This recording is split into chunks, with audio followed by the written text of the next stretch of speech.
Okay, let's kick things off before we start getting into some fundamental concepts and just talk about what it's been like. Because I know it's been a little bit of like an emotional bloodbath for you, okay? And it's really important for you to not be gaslit about why this has been so hard. I want to have a super honest conversation that there's nothing wrong with you. There are many reasons that you have felt like you've been fighting headwinds, and it's the golden age of HR. So there's people like me talking about this to make sure this stops for you. But at the end of this lesson, you're going to see why this has been so difficult and heal yourself and release yourself of any guilt. Even if you're thinking like, why am I so bad at my job? That's what a lot of HR people say to me. You're not. And here's why. So our old buddy SHRM, that expensive certification that you have to pay for out of pocket, it does a lot for you to teach you basic business terms, but it doesn't really teach you how driving engagement works. And this was one of my early indicators that something needed to be done, which is why I created this community, because I looked at what SHRM teaches all of you and I'm like, where's the meat and potatoes of the most visible part of the business that keeps HR up at night is why are the employees not okay? They do a great job of teaching you basic business terms, which is good. You need that. I'm not saying to completely forget about SHRM, although I'm not very pleased with them, but I need to set that aside because I don't think they know how it works either. I don't think a lot of people do. And it kind of makes sense, right, that this is coming from a disengaged employee. I've looked at those trainings and I'm like, yes, and where's the best part?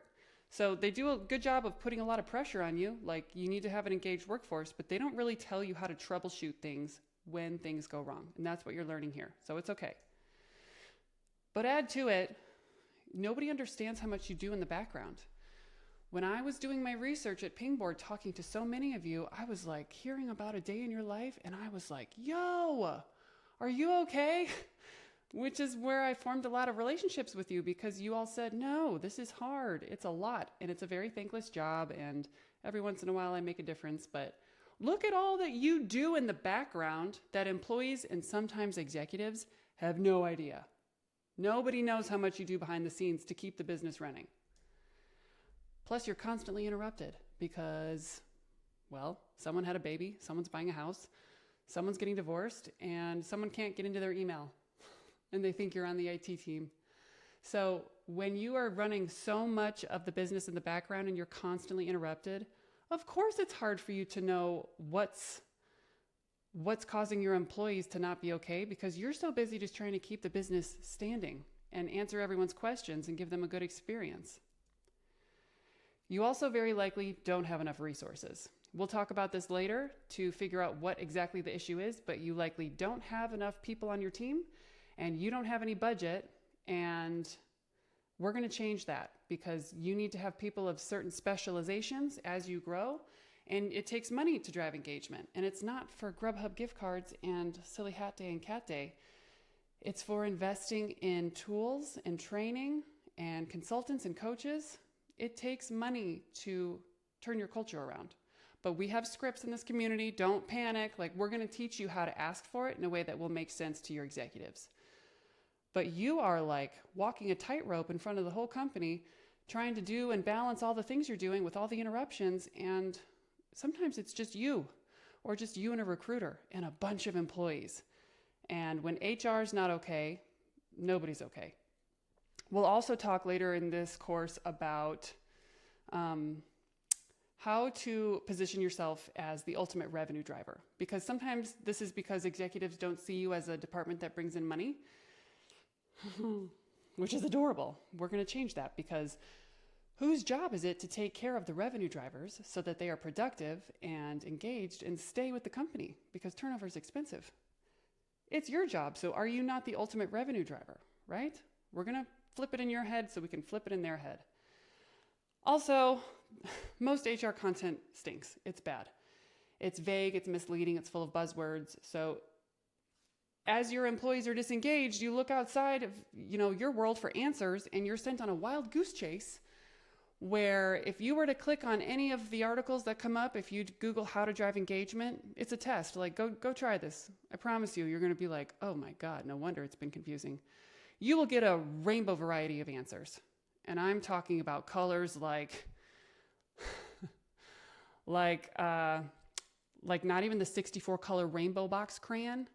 You're going to get colors like cyan. You're going to get answers like that don't even match. Like one article will say transparency and making sure that managers do a good job. That's the most important. And other examples will be like, you need to make sure that you have company values and that your executives are, again, transparent. Okay, we saw that twice. What does that mean? How do I do it? It's really vague. It's just like full of gobbledygook. And it'll say other things like, you need to make sure that your employees know what's expected of them at work. But they don't tell you how or what that means and what it looks like for an employee to not know what's expected of them, how to gauge the level of like, how bad is that and how do you fix it?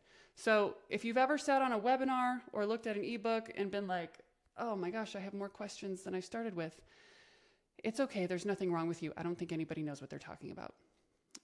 That's how confident I am in this content and why I was determined to find the rinse repeat way to drive engagement, because I got angry for all of you when I was doing my research. Like, of course they're confused and burned out because these articles don't say anything. And some of the articles, from my perspective of the disengaged employee, I'm like, that's not what we want. And it will tell you, like, put together a peer recognition program. There's levels of maturity of an organization for that to make sense. You don't want to be rewarding people for a hustle culture on accident. Oops. So the reason working in HR, one of the main reasons working in HR has been so hard is the HR content is so misleading. So I encourage you not to look outside of thought leaders and people like me who have really spent the time. You guys, I have spent, at this point in my life, years, but like I spend weekends. I want to show you, I wish I could show you my whiteboard. I'm writing a speech right now, really getting into the nitty-gritty of how driving engagement works. I have invested the time to really understand this deeply, and I will never send you on a wild goose chase. It's my promise to you. But when you look for answers outside of yourself on a blog that is a little vague, I want you to also notice it will have a button somewhere that's like, book a call, talk more, book a demo. The main people, organizations, entities who create content like this are trying to sell you something. And I worked in HR tech for many, many years. And my warning to you is to not rely on the HR tech to teach you how driving engagement works, because that was my job and there was a lot to educate them on. So they didn't ship features that were like not helpful to you because they didn't understand you. No BDR or sales rep or MDR or like account executive is going to be like, hi, tell me about a day in your life. And they're actually going to get it. They're trying to hit their sales goals and they're trying to sell you tech that's kind of thrown together. And this community is going to be filled with tech recommendations that I do endorse and I have taken a look at, so that you're not, looking outside yourself for answers and taking a big bet on tech that you're hoping understands a day in your life so they can help you. But lastly, I know this one really stings, is when executives exclude you in major decision making. And a lot of you have been a part of layoffs and had to lead a layoff that you kind of knew was avoidable and the executives didn't listen to you, or you deserve a seat at the executive table. And we're going to teach you in this community why that is and what to say and how to become the major ally to all the executives, to look to you to ask the right questions, to make sure that they're scaling their teams properly and that they're making the right decisions so that the people are better taken care of. You're going to learn how to have that confidence to know exactly what your people need and to hold your ground, but definitely get invited into those meetings so that the executives stop accidentally running the business into the ground, no matter how hard they try to think that they're not and that they're doing the right thing. They're missing their key piece of the puzzle, which is you, the problem solver, puzzle lover, who really loves helping people. Like, your skill set of empathy and solving problems is a huge asset to the executives. And we're going to get them to see that so that you stop getting left out of really important decisions. And you know what to say in the moments where you're like, we're going to do what? You're going to hire 200 people in a quarter? Hold on, buckaroo. My HR team is going to need to scale. We need to revisit our onboarding. What are your revenue targets? Why do you think this is going to work? You're going to know what questions to ask, and you're going to feel like you are so equipped to make sure that you create a situation where you are present and the right decisions are being made so that your company can have long-term scalable growth the responsible way, which is the people first concept over revenue first. Okay?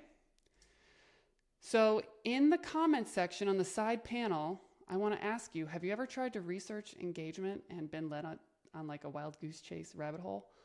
Has this ever happened to you? Have you ever been in a Slack community where you ask a question and some stranger's like, I do this. And you're like, what? Who are you? Did it work? And then they ghost you?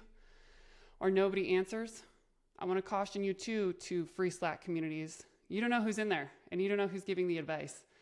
That's why this is a paid community, because the quality is way better and you're making the investment in someone who has really thought through the answers to these questions and will give you good answers. Do I have a slide here to show you the comments? No. Okay. If you can't find the button to leave a comment right now, just look up. There is look for the little chat icon. Right now you might be seeing the agenda to the course. You can flip your view from the agenda to leaving comments, and I want to know, because it helps me build a better course and stay in touch with all of you. Leave a comment and let me know what this has been like for you.